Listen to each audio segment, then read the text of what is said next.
So, welcome to Brunswick Eco Journey. Tale of quite a lot of things, but those of you who know a lot about Eco Church will know that they are the 5 categories that we have to look at. And hopefully, as I go through our Eco Journey over the past 5 or 6 years, you'll actually see these in action. So, where's Brunswick? What's it all about? Well, we're right in the middle of the city centre, as you can see. We're extremely urban, very multicultural. I think we used to have a circle of flags on the church wall that was sort of 20 or 30. We're the centre of the last PFI in Manchester, which is actually quite interesting. Is driven what we're doing at the moment. About 50 or 60 people have been for the past 2 or 3 years, but in about a third of that is what I will call young people, i.e. not yet in university or college. Most of the properties around us are quite on the lowest multiple level of deprivation, but the area is changing because of this PFI. And in the middle of all of doing this, we decided to do a major refurb project of £620,000 it ended up in. That was quite a journey as well, which will be a subject of another presentation sometime, I'm sure. That's what we looked like before the refurbishment began, so you can get the context of where we are. And it is really, really important that you understand your own context.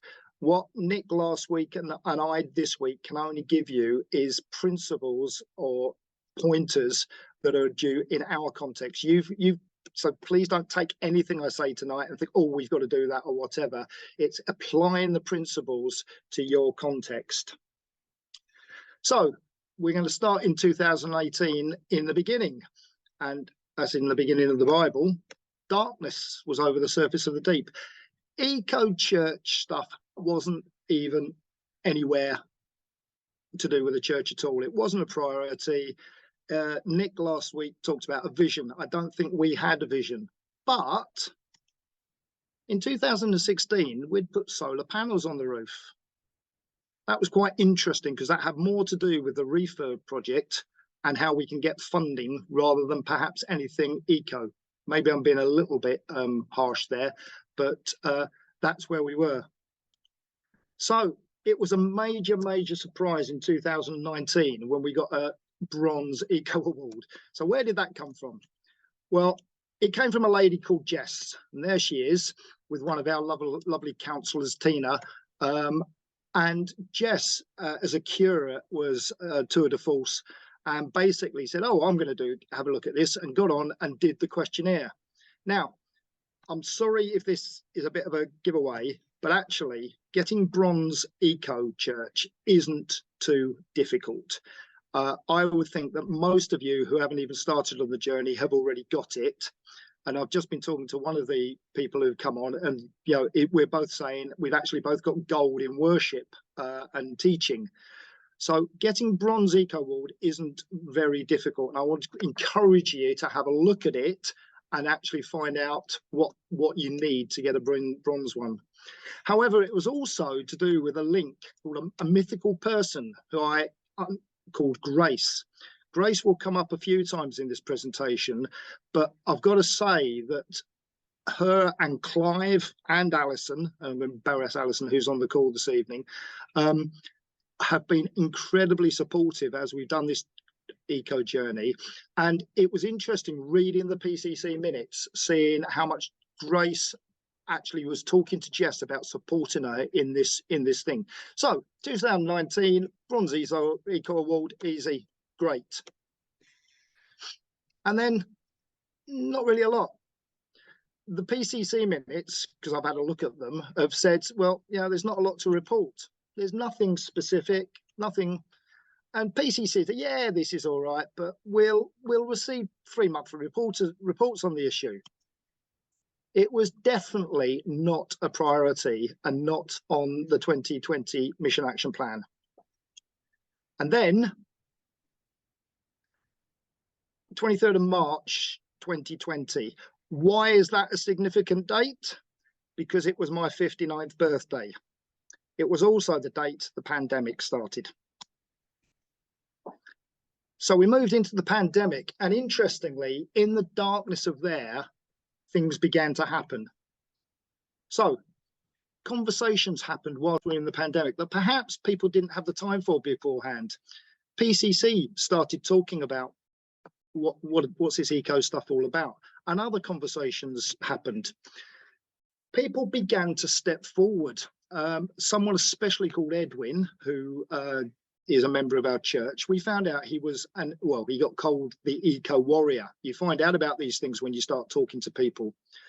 And others, especially the young people, were, I've put encouraged in inverted commas there, because we actually said, come on, you're helping us with the maintenance of the church. What do you think about eco stuff? It wasn't difficult to encourage them, but they did need to be shown how perhaps we could move forward on it.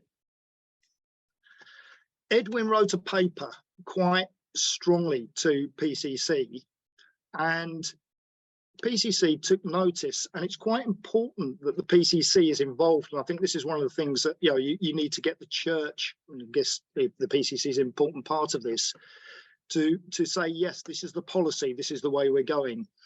And at that time it was, well, we do what we could do on eco church. So it's not a huge step forward, but especially for us in our context, the perception was that green issues, eco issues, were too expensive and they needed to become more affordable. But it did give us a campaign to go on to. So an eco group formed, and from that we actually started putting sort of words and actions and a plan in place.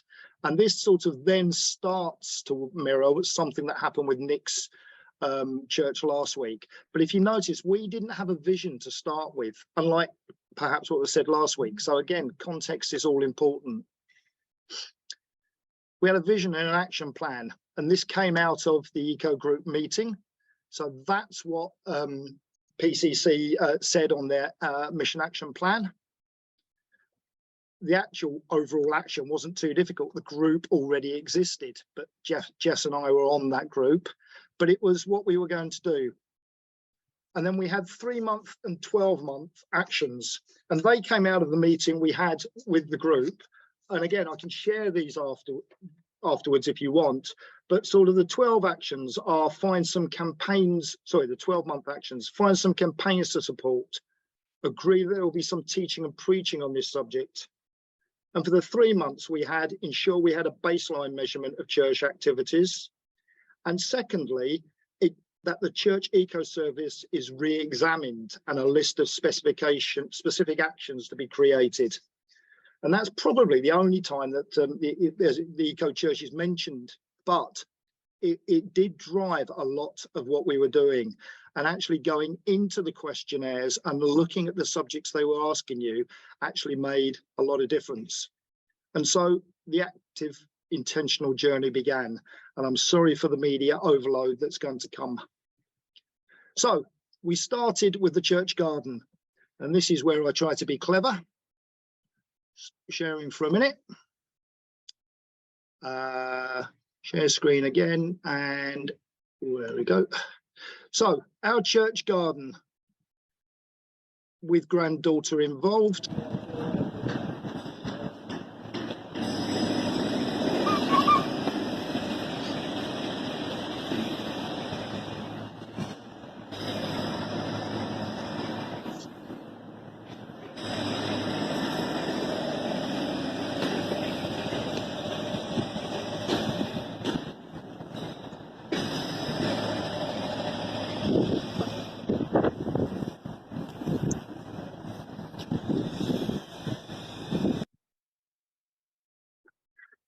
So that's what we look like, and gives you a flavour of what it is living in a building site and also having building going on at the same time.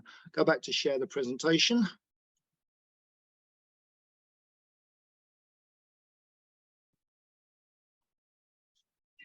So that's just a still of the same thing. It's basically a concrete jungle. This is what it became over a few months. We started putting some boards up that we'd got from a building site. We started decorating the building. We put grass down. It was a major change. The community was slightly involved in this, but as it's the back of the church, it wasn't easy to see. We then decided to hold a weekend, and being us in Brunswick, we decided to do the whole weekend. That is what we did during the weekend, and this is what some of the things that happened. The thing to say is it was the wettest weekend in 2021. As you can see, the litter pick was a bit wet, but we had a great time, and we'd joined with other community groups. So that's one of our members plus a TA that's actually involved in Forest School that I help out with. We had the vicar's wife talking about vegetarian food and vegan food. Now, I haven't got many pictures of our eco team, but two of those three are very important. They're now at Edinburgh University, unfortunately, but they've been a major part of what we've done. Getting young people involved, very, very important. And there were loads of plants to either share or plant up. And we also decided to do a banner. We was able to get some funding to get an artist in, and it's called Wave of Hope. And that's now on the front of the church. As you can see, even the green walk was a bit wet. We also did a service in the autumn. Now, this actually came out of Edwin doing the ALM elective. If you don't know about that, perhaps Matthew and I can explain a little bit further, but it became one of our altogether services. It's a sort of typical Brunswick altogether service. So that's towards the end of the service where we're listening to Tier Fund explain something about their work. It involved lament, and I wanted to find a clip of the youngsters doing the lament, but I couldn't. But it was very, very moving and affected a lot of people. We found songs, something called Resound Worship, loads of resources with songs that we learnt and the music group helped, and we still sing today.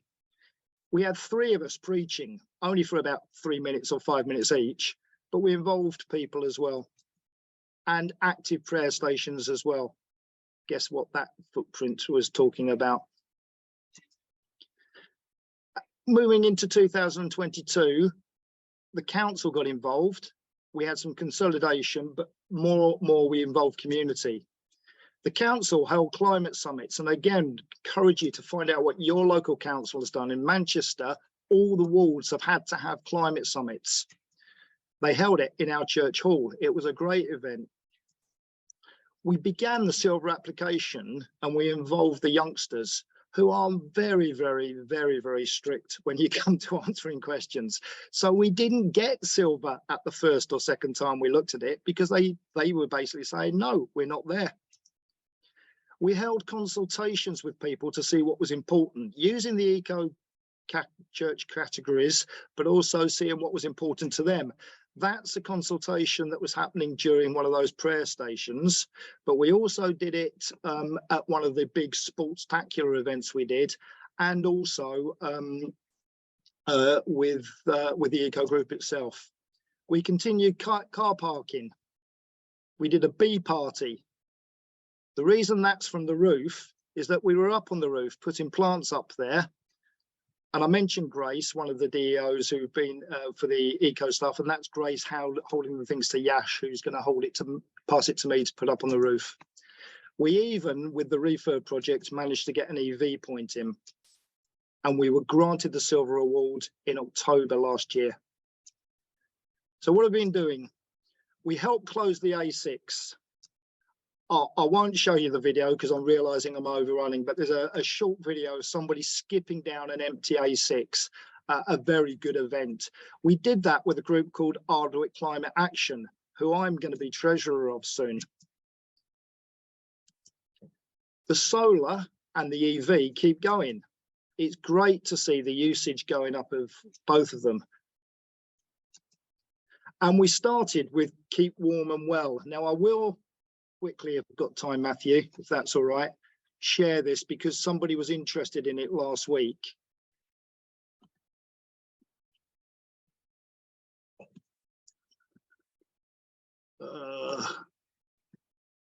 It's not working. Nope.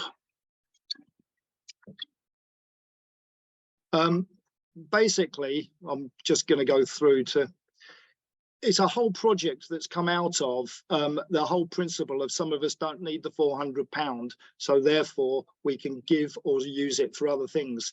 And we've gone through a whole lot of things to suggest to people what they can do in terms of relatively small things to make a big difference. If I get down to the right one, there's all sorts of things about reducing electricity, getting online, helping, insulation with big stuff, talking to Greater Manchester Homes Better. And basically, this is what it's all about. Acts 4:33 to 35. We've got, some of us have been able to say we've got some money. We've had quite a big donation from an ex-member as well, that's specifically for this. And the things that have been coming through to the church, we've been able to give out to people who are either church members or community. It's been brilliant to be eco-friendly and also help the cost of living. So just to conclude,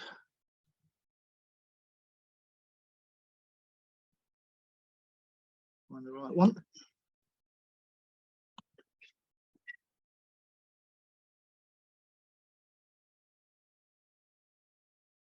It doesn't want to move. I'll try again. We also have in the notice every week Climate Corner, where we put something of interest that we picked up from either the papers or other things that have coming through. And we're going onwards, but we're not going for gold just yet. And the reason for that is manifold. At the moment, we as an eco group don't think that it's a priority for the church. Now, of course, there's the cost of living and everything. There are other things that are stopping some of us getting involved. I've thrown my weight in with the local climate action group, and therefore not really having been able to do much more at church. There's still questions with the congregation about, is this important? And therefore, unless it's embedded, we don't really think we could move forward. And it's all about lifestyle. And that's really, really challenging, especially for church in our urban context. That's not saying we're not doing nothing. We've had events planned with Ardent Climate Action, the group, on the 18th of March.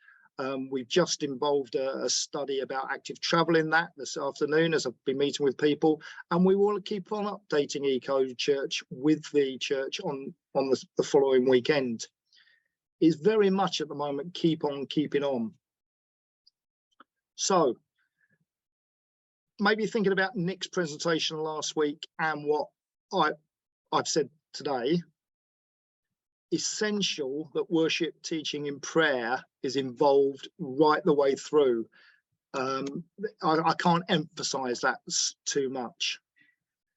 Very, very important to know your context, and I'm sure you all do, and what will work and what won't work and what principles can be applied for yours, but understand it in yours.